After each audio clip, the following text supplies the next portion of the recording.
Hello and welcome to my channel CBSE simplified और मेरा नाम है अनुपम मिश्रा। आज का जो स्टोरी है, आज का जो टॉपिक है, ये एक एनसीईआरटी की बुक है, इंग्लिश लिटरेचर की, क्लास 9th मोमेंट्स, उसका चैप्टर नंबर 10 द बैगर। बहुत ही इंटरेस्टिंग स्टोरी है ये स्टोरी। एक रशियन राइटर थे एंटोन चेखोव, बहुत ही फेमस प्ले राइट हुए हैं रशिया के, बहुत ही जाने माने वहाँ के लेखक हुए हैं। उनके द्वारा ये लिखी हुई स्टोरी है। स्टोरी का टाइटल है बैगर। इस कहानी में दो कैरेक्टर हैं, उनके बारे में हम बात करेंगे। ये बैगर की कहानी बेसिकली क्या है, इसका लाइन बाय लाइन आपका एक्सप्लेनेशन और साथ साथ जितने भी डिफ़िकल्ट वर्ड्स हैं उनके वर्ड मीनिंग भी मैं आपको एक्सप्लेन करता चलूँगा। तो जैसा कि मैंने बताया, कहानी का टाइटल है द बैगर। तो ऑब्वियसली एक भिखारी की कहानी है और उस बैगर का नाम है लशखौफ। और इस कहानी में एक दूसरा कैरेक्टर है मिस्टर सर्जेई, जो कि एक बाय प्रोफेशन एक एडवोकेट हैं। तो वो एक दिन कहीं जा रहे होते हैं, तो उस रास्ते में उनकी मुलाकात ये इस बैगर जिसका नाम है लशखौफ उससे हो जाती है।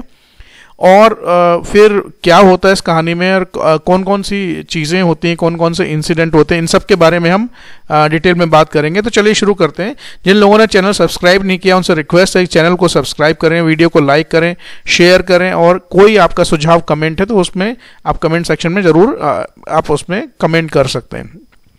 तो चलिए शुरू करते हैं। जैसा कि इस कहानी के जो राइटर हैं वो एंटोन चेखोव, बहुत ही famous Russian playwright, short story writer हुए हैं। 1860 में लगभग उनका जन्म हुआ था और 1904 में बहुत ही कम एज में, लगभग 44-45 साल की उम्र में उनकी डेथ हो गई थी। तो कहानी है क्या बेसिकली, चलिए शुरू करते हैं।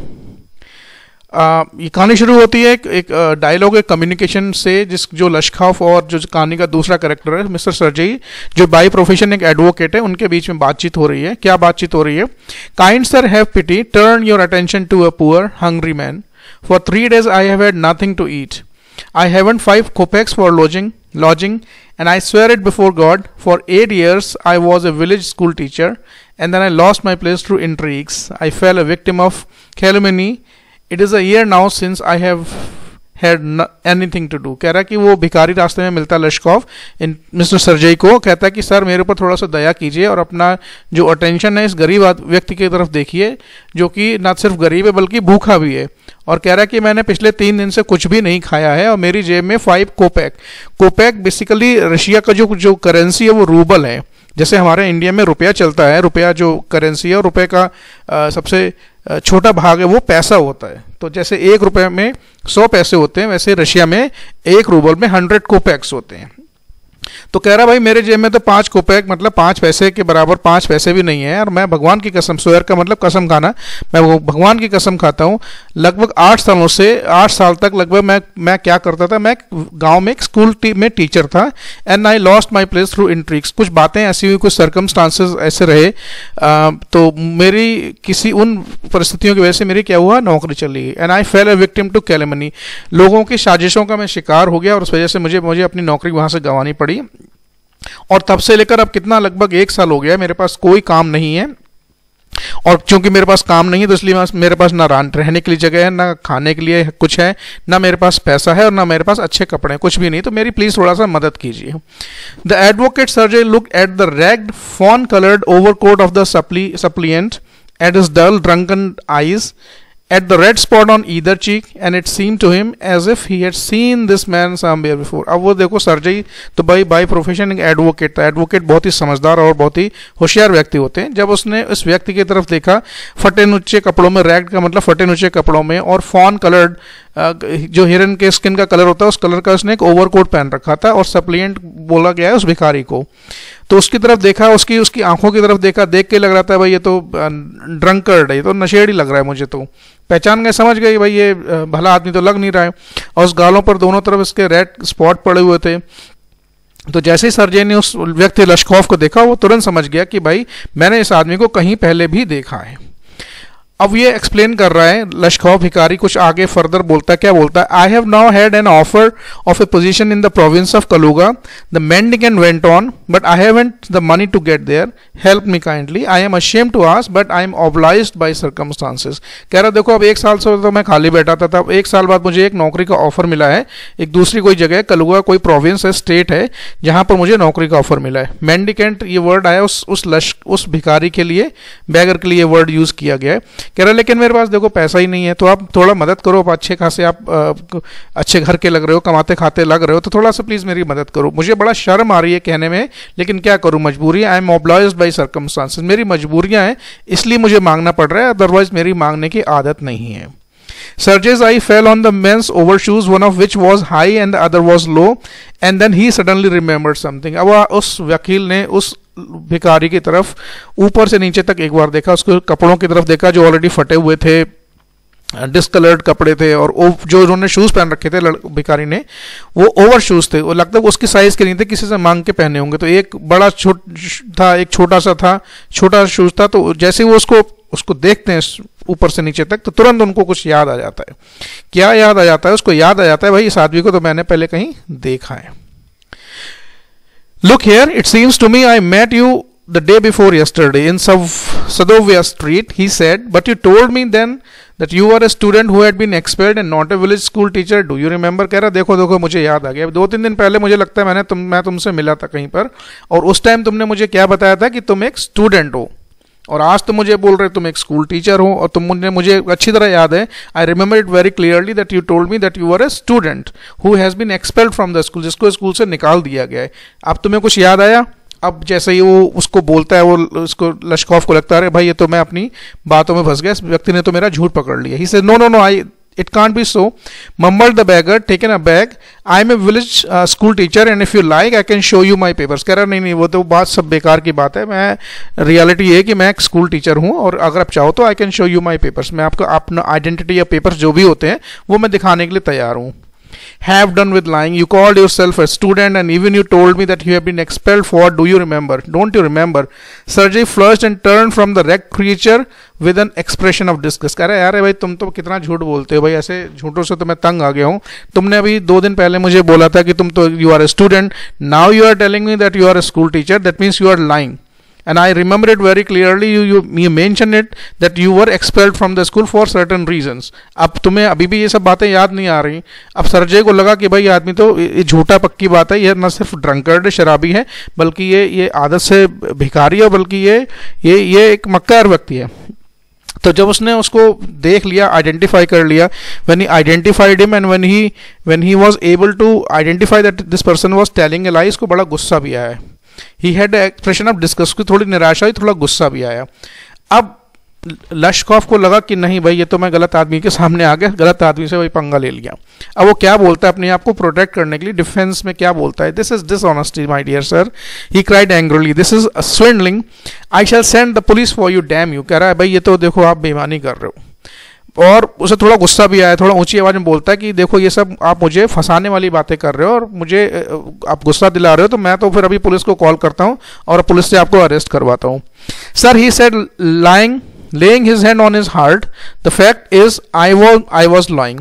I am neither a student nor a school teacher, and all that was fiction. Formerly I sang in a Russian choir and was sent away for drunkenness, but what else can I do?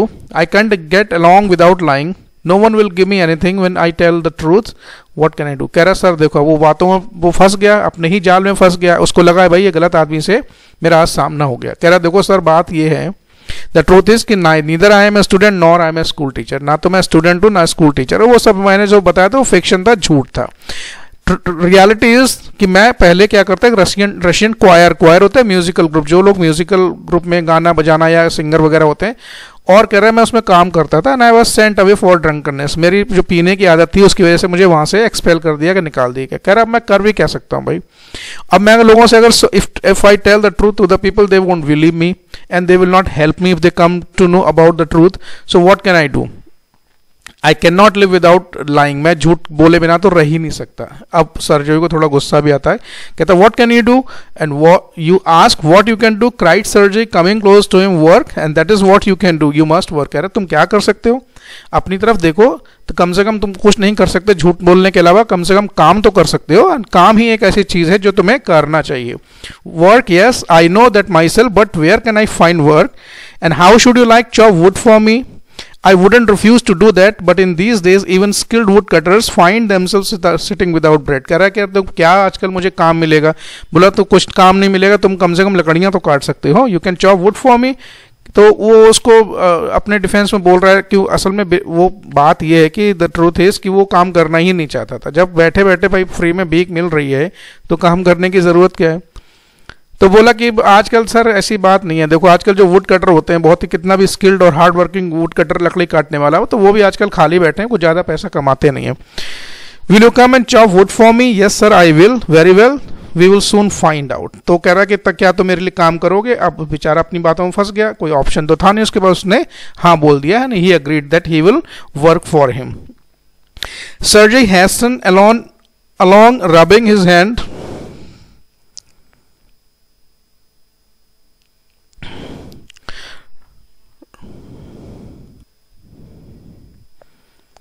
Sergei hastened along, rubbing his hand. He called his cook out of the kitchen. Here, Olga, he said, take this gentleman into the wood shed and let him chop wood. अब वो अपने जहाँ पर वो रहता था, वो बहुत बड़े घर में रहता था, बहुत बड़ा पीछे खुला हुआ ग्राउंड था, और एक कुक उसने रखी हुई थी, कुक का नाम था ओल्गा। तो वो उसको बुलाता, कह रहा देखो एक ये आदमी है, इसको ले जाओ और वो जगह दिखाओ जहाँ पर लकड़ी काटने का काम होता है, और उसको काम पर आप उसको सिखाओ और उसे काम करवाओ। The scarecrow of a beggar shrugged his shoulders as if in perplexity, went irresolutely after the cook. It was obvious from his gait that he had not consented to go and chop wood because he was hungry and wanted work, but simply for pride and shame and because he had been trapped by his own words। कह रहा देखो वो जो square crow तो एक word use किया गया, जैसे आपने खेतों में देखा होगा, कभी कभी लकड़ी का एक पुतला कपड़े पहनाकर खड़ा कर देते हैं, उसको स्क्वायर क्रो बोलते हैं। तो बेसिकली ये शब्द उसी बैगर के लिए यूज हुआ है कि वो देखे तो वो भिखारी था, ऊपर से वो ड्रंकर्ड था, नशेड़ी था, पीता बहुत था, उस वजह से उसके शरीर की हालत बिल्कुल हड्डियों का ढांचा बन गया था। तब उसके बाद बेचारे के पास he had no option but to say no and accept the offer, तो वो पीछे पीछे वहां चला जाता है, उस कुक के पीछे पीछे चला जाता है। एंड ही वॉज इररेजोल्यूट, उसको मन तो नहीं था लेकिन वो मजबूरी थी क्योंकि अपनी वो बातों में फंस चुका था। अब उसकी गेट का मतलब होता चाल, वो उसकी चाल देखकर लग रहा था that he had not consented to go, कि उसने वो अपनी मर्जी से नहीं जा रहा था, बल्कि वो इसलिए जा रहा था कि वो अपनी बातों में एक तो ट्रैप हो चुका था, और इसलिए भी नहीं कि वो बहुत भूखा था, उसको काम की जरूरत थी, वो एक्चुअल बात ये थी कि वो काम करना ही नहीं चाहता था। अब चूंकि वो अपनी बातों में ट्रैप हो गया तो बेचारे ने शर्म की वजह से और अपने आत्मसम्मान और मान सम्मान की रक्षा करने के लिए उसने उसको ऑफर को एक्सेप्ट कर लिया, और पीछे पीछे बिना अपनी मर्जी के वो उसको जो ओल्गा थी उसके पीछे पीछे चला जाता। It was obvious too that his strength had been undermined by vodka and that he was unhealthy and did not feel slightest inclination for toil। toil कहते हैं हार्ड वर्क, मेहनत करने का। वोडका एक लिक्विड होता है, अल्कोहलिक बेवरेज होता है, वो हम जानते हैं। तो उसको देख के लग रहा था कि इसकी शरीर के जितनी भी फिजिकल स्ट्रेंथ है वो खत्म हो चुकी है, इसके शरीर में कुछ बचा तो है नहीं, वो वोडका पी पी के इसने अपनी हालत खराब कर ली है, और वो बहुत ही अनहेल्दी भी मालूम पड़ रहा था। तो उसको देख कर लगता नहीं था कि बेचारा ये इतनी मेहनत का काम कर पाएगा, लकड़ी काटने का काम तो वैसे भी बहुत मेहनत का काम होता है। तो सर्जे ने उसको देखा, लेकिन फिर भी चूंकि उस पर दया आ गई कि सर चलो ठीक है मैं उसको एक मदद कर देता हूँ, शायद इसलिए कि वो उसको एक सही रास्ता दिखाना चाहता था, क्योंकि भीख मांगकर आप अपनी ज़िंदगी नहीं काट सकते, मेहनत करना लाइफ में बहुत ज़रूरी है। शायद ये वही उसको सिखाना और समझाना चाहता था।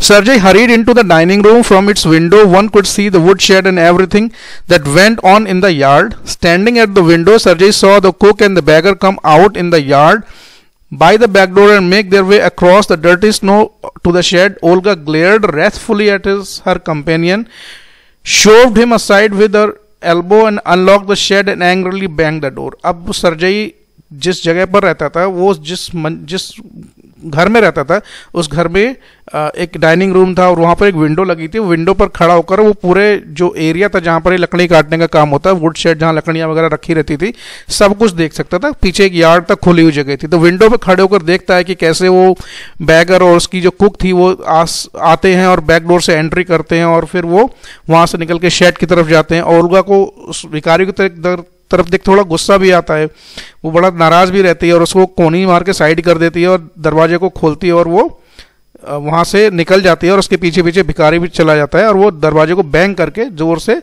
धक्का मार के बंद करती है। Next, he saw the pseudo teacher seat himself on a log and become lost in thought with his red cheeks resting on his fist. The woman flung down an axe at his feet, spat angrily and judging from the expression of her lips began to scold him. अब ये सर्जय ऊपर से खड़ा होकर window से देख रहा है अगले दिन कि भाई हो क्या रहा है। तो जो टीचर था, इसको स्यूडो मतलब होता है नकली, जो नकली टीचर था, बेसिकली टीचर तो था नहीं, ये ड्रंकर्ड था, एक भिखारी था। अब देख वो दूर से खड़ा होकर देख रहा है कि लॉग मतलब एक लकड़ी के पर बड़े तने के ऊपर बैठा हुआ है और वो दोनों हाथ उसने अपने गाल पर रखे हुए हैं और पता नहीं क्या सोच रहा है। तो वो जो कुक होती है वो ना सिर्फ कुक थी बल्कि वो असिस्टेंट भी थी, घर के बाकी और भी काम करती थी। तो वो कुल्हाड़ी लेकर आती है और उसको गुस्से से उसके पैर की तरफ फेंकती है और गुस्से में बहुत कुछ उसको बोलती है। अब ये खड़ा होकर सर रही विंडो से ही खड़ा होकर सब कुछ देख रहा है, हालांकि उसको आवाज़ तो सुनाई पड़ नहीं रही कि ओल्गा उसको उसके ऊपर क्या चिल्ला रही है, उसको क्या बोल रही है, लेकिन एक्सप्रेशन से उसको देखकर समझ में आ गया, लिप्स के मूवमेंट देखकर समझ में आ गया कि यह निश्चित रूप से उसको डांट रही है, गाली दे रही है, जो कुछ भी कर रही है।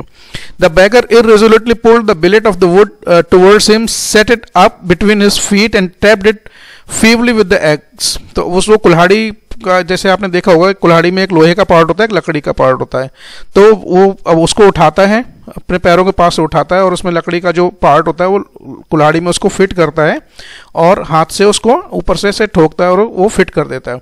The billet wavered and fell down. The beggar again pulled it to him, blow on his freezing hand, tapped it with the axe cautiously as if afraid of hitting his overshoes or of cutting off his finger. The stick would again fell to the ground। अब वो क्या कर रहा है, उस लकड़ी के बेट को उस कुल्हाड़ी में फंसाने की बार बार कोशिश कर रहा है। एक बार वो उसके हाथ से स्लिप हो गई क्योंकि हाथ में तो इतनी ताकत थी नहीं। दोबारा वो कोशिश करता है लेकिन उसको डर ये रहता है कि भाई ऐसा ना हो कि भाई तो ऐसे भी ऑलमोस्ट अनकॉन्शियस है, उसको दिन दुनिया का तो कुछ पता है नहीं भाई, तो उसको ये भी डरता कि भाई ये कुल्हाड़ी मेरे पैरों में ना लग जाए, मेरी उंगली उससे ना कट जाए, ये फिर वो स्लिप होकर दोबारा से गिर जाती है। Sergei's anger had vanished and now he began to feel a little sorry and ashamed of himself for having set a spoiled, drunken, perhaps sick man to work at a menial labor in the cold। अब सर्जई खड़ा होकर दूर से देख रहा है। एक तरफ तो ये उसको इस बात का खुशी थी, he was very happy that he got this man at some job so that he can work there and he can earn money। एक तो ये उसको ये खुशी थी। जब उसने ये देखा तो हिज एंगर हैड वैनिश, उसका जो गुस्सा था वो वैनिश हो गया, गायब हो गया। Now he began to feel little sorry. अब उसको थोड़ा सा उस पर दया आने लग गई, उसको थोड़ा सा रिग्रेट हुआ। What was the regret that he had? He was ashamed of himself. उसको अपने ऊपर बड़ा शर्माई कि भाई किस तरह से मैंने कि स्पॉइल्ड है, ऑलरेडी एक बिगड़ा हुआ है, ड्रंकर्ड, शराबी है और शायद बीमार भी है, इस आदमी को मैंने खामों खा क्यों बिना मतलब में जबरदस्ती इतना मेहनत का काम पकड़ा दिया जिसमें इतनी ठंड में इसको इतना मेहनत का लकड़ी काटने का काम करना पड़ रहा है। उसको बड़ा थोड़ा सा रिग्रेट हुआ कि इसको सर्जई को।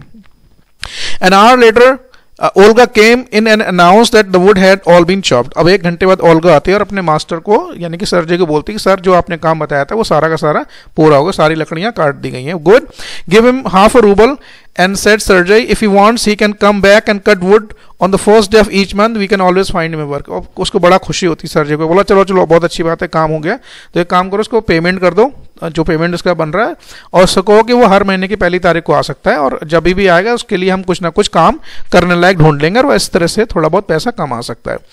On the first day of the month the वेफ made his appearance and again earned half a ruble, although he could barely stand on his legs। From that day on he often appeared in the yard। अब वो अब उसको भाई पैसा मिला, पैसे खुशी हुई होगी उसको, भाई चलो कुछ तो पैसा कमाया। अब वेफ ये जो वर्ड है वो फिर अगेन उस बैगर के लिए यूज किया गया, भिखारी को बोलते हैं। तो वो हर महीने की पहली तारीख को अब आने लग गया और हर महीने की पहली तारीख को आता था, काम करता था और अपना पैसा half a ruble उसको मिल जाता था। आधा रूबल मतलब 50 कोपेक के बराबर, 50 पैसे के बराबर। तो जितनी बार भी वो आता था, सर्जेई उसको देख के लगता था यार बेचारा ये चलो मैंने इसको काम तो दे दिया, वो तो चलो ठीक है, लेकिन इसकी हालत ऐसी है नहीं कि ये इतना मेहनत वाला काम कर पाएगा, बेचारा अपने पैरों पर खड़ा तो हो नहीं पाता है। फिर भी वो लगभग महीने की हर पहली तारीख को आता था और उसको कुछ ना कुछ काम मिल जाता था। सर्जेई उसके लिए कुछ ना कुछ काम अरेंज कर देता था। अब क्या हुआ कि जब वो थोड़ा पुराना हो गया, रेगुलरली आने लग गया, तो सर्जेई ने उसके लिए कुछ उसको और थोड़ा सा काम एक्स्ट्रा देना शुरू कर दिया। Now he would shovel snow and now put the wood shed in order, now beat the dust out of the rugs and mattresses. Every time he received from 20 to 40 kopecks and once even a pair of old trousers was sent out to him. तो अब वो जब आता था तो Sergei उसको ना सिर्फ लकड़ी का काम देता था, बल्कि उसको जैसे स्नोफॉल होता है ठंडे प्रदेशों में, रशिया तो वैसे भी बहुत ठंडा प्रदेश है, तो स्नोफॉल होता था, बर्फ़ हटाने का कभी उसको काम दे दिया, कभी उसको बोला कि लकड़ियों को ये सही से अरेंज करो आप, या ये इन पर मैट्रेसेस वगैरह पर धूल जमी उनको कभी साफ करो। तो जितनी बार आता था कुछ ना कुछ बेचारे को काम मिल जाता था, उसको दया आ गई थी उस बेचारे पे। तो जितनी बार आता था कुछ ना कुछ काम करता था और उसको हमेशा कुछ ना कुछ, कभी 20, कभी 30, कभी 40 कोपेक मिल जाते थे। और कभी कभी उसने पुराने फटे कपड़े भी वो उसको दे देता था, खाना वगैरह भी दे देता था। When Sergei moved into another house, he hired him to help in the packing and hauling of the furniture. This time the wife was sober, gloomy and silent. He hardly touched the furniture and walked behind the wagons hanging his head, not even making a pretense of appearing busy. एक दिन क्या हुआ कि Sergei को वो घर छोड़कर दूसरे घर में शिफ्ट होना था। अब शिफ्ट होना था तो पैकिंग के लिए और सामान उठाने के लिए, फर्नीचर उठाने के लिए भाई लेबर की ज़रूरत थी। तो उसने क्या किया, इसको लश्खोफ को बुला लिया कि भाई तुम आ जाना। जब ये आया, वेफ वही बैगर आया, तो इस पर लिख रहा था, बड़ा थोड़ा सा जेंटलमैन टाइप का दिख रहा था, ग्लूमी मतलब थोड़ा उदास था, चुपचाप था, बोल भी कुछ नहीं रहा था। तो आया तो ज़रूर वो, लेकिन उसने काम कुछ नहीं किया, कोई चीज़ बिल्कुल टच नहीं की। सारा सामान बाकी लोगों ने सब लोड किया और वो जब गाड़ियाँ चलने लग गई तो उसके पीछे पीछे चुपचाप वो सर झुकाकर चलने लग गया। उसने ये दिखाने की कोई कोशिश नहीं की भाई मैं बेसिकली यहाँ पर काम के लिए आया हूँ। मन में पता नहीं उसके जो भी चल रहा हो, क्या चल रहा था, कहना थोड़ा सा मुश्किल है। He only shivered in cold and became embarrassed when the carters jeered at him for his idleness, his feebleness and his tattered fancy overcoat. After the moving was over, Sergei sent for him. अब वो जो काम करने वाले बाकी लोग थे, जो गाड़ी चला रहा था या बाकी के जो लेबर थी, उसकी तरफ देखकर वो थोड़ा गुस्सा भी कर रही थी। कह रहा था देखो कैसा बेकार का आदमी है, बिल्कुल आइडल आदमी, मतलब नाकारा आदमी, इसने कुछ काम तो किया नहीं।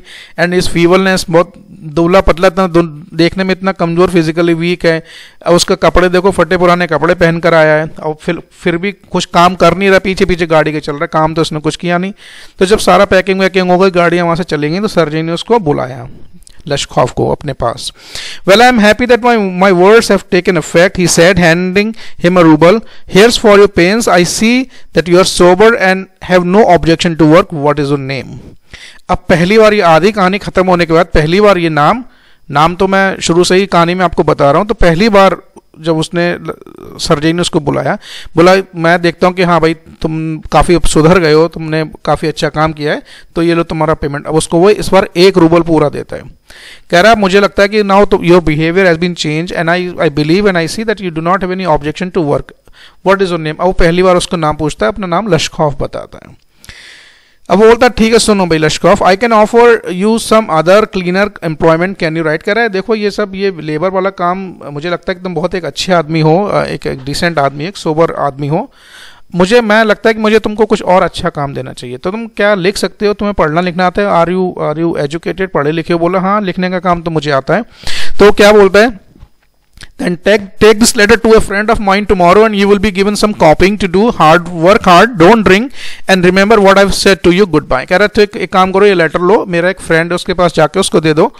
और ये बेसिकली वो रिकमेंडेशन का लेटर था। तो कह रहा है कि मैं अपने तुम्हें एक फ्रेंड के पास भेज रहा हूँ, उसके पास कुछ काम है लिखने पढ़ने का, तुम जाकर वहाँ करो। तो लेकिन मेरी एक बात याद रखना, remember you have to work hard and please do not drink. और मैंने जो जो चीज़ें तुम्हें सिखाई हैं समझाई उनको याद रखना। गुड बाय कह के वो भेज देता है। Pleased at having put a man on the right path, Sergei tapped Lashkov kindly on the shoulder and even gave him his hand at parting. Lashkov took the letter and from that day forth came no more to the yard for work। अब वो बड़ा खुश था कि चलो भाई इस आदमी को मैंने सही राह दिखा दी, सही काम पर ले। सर्जेई को कहीं ना कहीं लगता था कि भाई चलो इस आदमी को मैंने कहाँ सड़क से उठा के एक सही राह दिखाई, अभी ये इसने पीना भी छोड़ दिया है, अपनी सेहत का भी ध्यान रख रहा है, कमाने भी लग गया है, अब लगता है कि ये थोड़ा बहुत पढ़ा लिखा है तो थोड़ा अच्छा काम भी कर सकता है, तो मैंने जो काम किया इस आदमी की भलाई के लिए कर दिया। तो जब वो जाने लग गया, उसको वो हाथ हिलाता है और लेटर लेके लश्खोफ चला जाता है, लेकिन उस दिन के बाद से वो कभी वहां पर वापस नहीं आता। और टाइम स्टोरी अब ये आगे बढ़ जाती है, वो भूल जाता है कि भाई क्या था क्या नहीं था। अब इस बात को हो जाते हैं 2 साल पूरे। 2 years went by. Then one evening, as Sergei was standing at the ticket window of a theater paying for his seat, he noticed the little man beside him with a coat collar of curly fur and worn sealskin cap. This little individual timidly asked the ticket seller for a seat in the gallery and paid for it in copper coins. अब 2 साल हो जाते हैं इस बात को। एक दिन शाम को सरजई साहब क्या करते हैं, किसी थिएटर में कुछ नाटक वगैरह देखने, ड्रामा वगैरह देखने गए होंगे, तो बाहर खड़े होकर टिकट खरीद रहे थे टिकट काउंटर से। तो उन्होंने देखा कि उनके बगल में एक छोटी सी हाइट का एक आदमी खड़ा है, जो बड़े अच्छा सा थोड़ा सा कोट पहना हुआ है, एक कैप उसने लगाई हुई है, और वो जो आदमी था वो टिकट काउंटर वाले जो क्लर्क था उससे टिकट खरीदा था, उसने टिकट वहां से खरीदी और उसको वहां पे पेमेंट किया।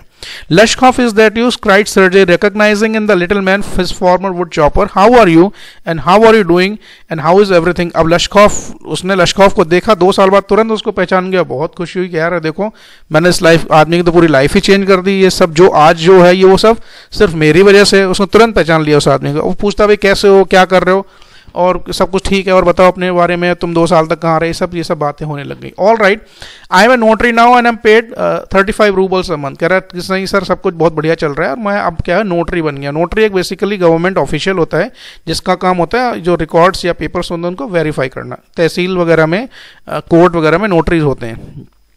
कह रहा भी अब भाई वो सब काम मैंने छोड़ दिया, मैं एक नोटरी बन गया हूँ गवर्नमेंट ऑफिस में, और मुझे हर महीने कितने मिलते हैं, 35 रूबल पेमेंट मिलता है हर महीने।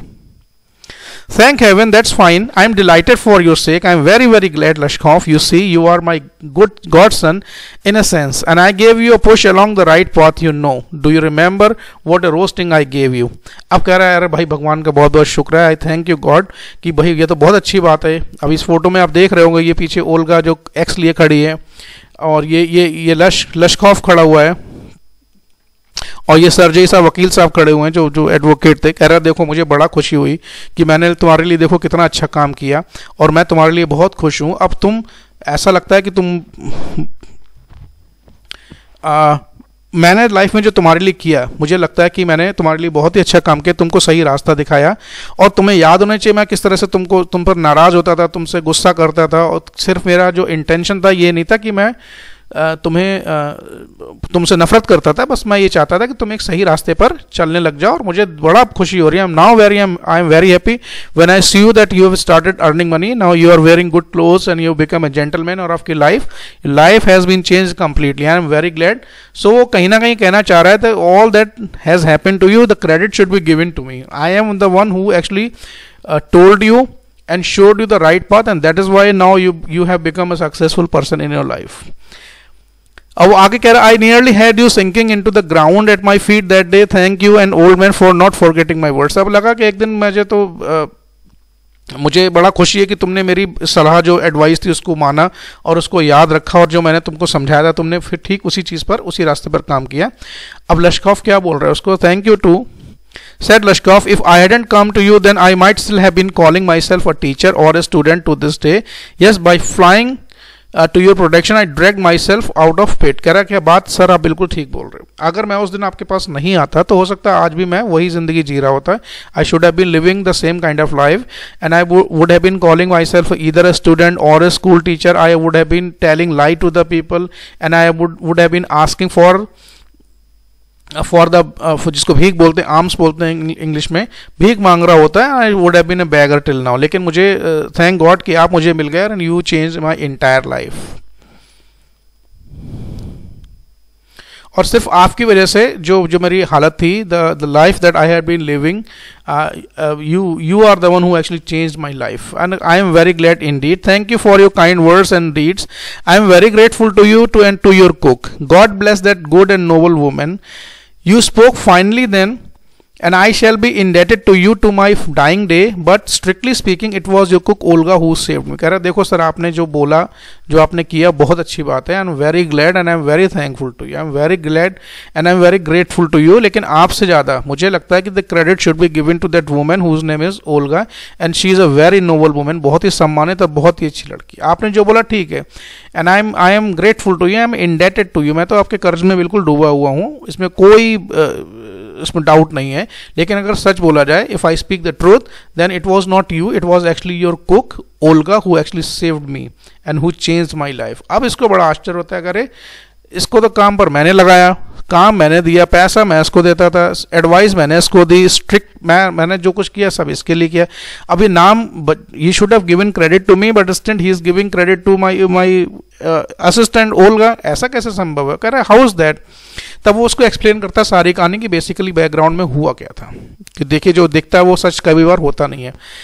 तो लश्कॉफ बोल रहा है, when I used to come to your house to chop wood and she used to begin, oh you sought you, oh you miserable creature, there is nothing for you but ruin, and that she would sit down opposite me and grow sad and look into my face and weep, oh you unlucky man, there is no pleasure for you in this world and there will be none in the world to come। कह रहा जब भी मैं आता था आपके घर, आपने ये चीज़ तो देखी, ऊपर से आप देखते थे, लेकिन जो बहुत सारी चीज़ें ऐसी हुई जो आपने देखी नहीं, नोटिस नहीं की। मैं जब भी आता था वो हमेशा मुझे कर्ज करती रहती थी, मुझे भला बुरा बोलती थी कि अरे भाई तुम कहाँ इस लाइफ में पैदा हो गए, तुम तो बहुत ही मिजरेबल तुम्हारी लाइफ है बिल्कुल, और तुम्हें तो मुझे तो लगता है तुम्हारी लाइफ में कुछ है ही नहीं सिवा बर्बादी के, there is nothing that you have in your life.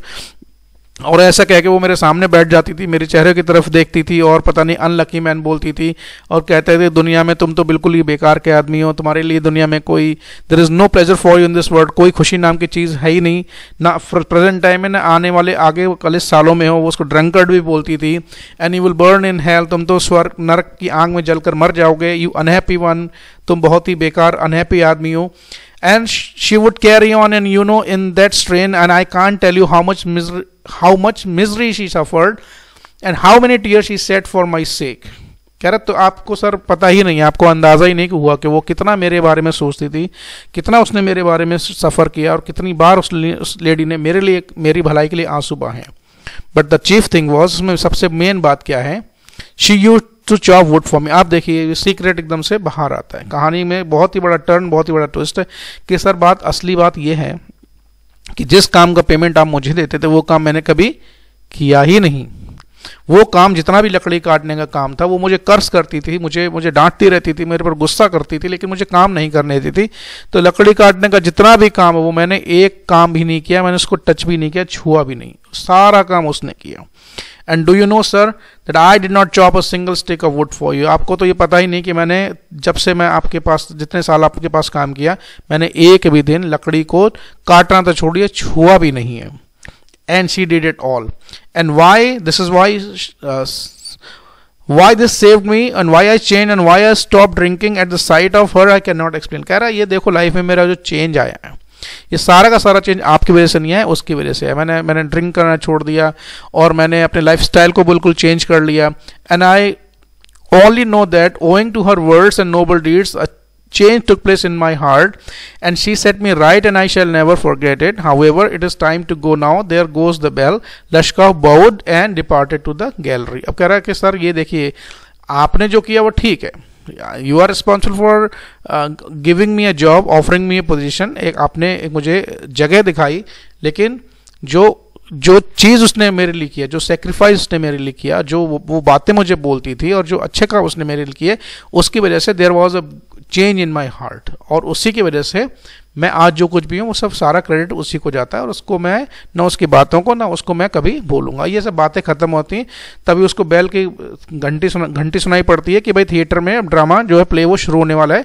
तो लश्कॉफ कहता है कि नहीं सर अब जाने का समय आ गया है, तो उसको सर झुका के अभिवादन करता है और वो थिएटर की गैलरी के लिए प्रस्थान करता है। बहुत ही सुंदर कहानी है।